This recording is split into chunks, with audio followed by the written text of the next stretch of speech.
أذنت لربها وحقت وإذا الأرض مدت وألقت ما فيها وتخلت وأذنت لربها وحقت يا أيها الإنسان إنك كادح إلى ربك كدحا فملاقيه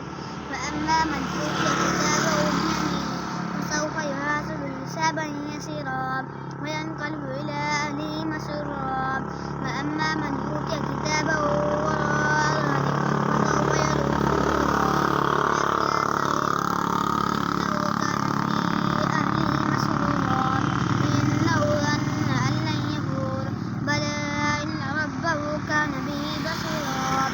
فلا أقسم بالشفق والليل وما وسق والقمر إذا اتسق لتركبن طبقا عن طبق فما لهم لا يؤمنون وإذا قرئ عليهم القرآن لا يسجدون بل الذين كفروا يكذبون.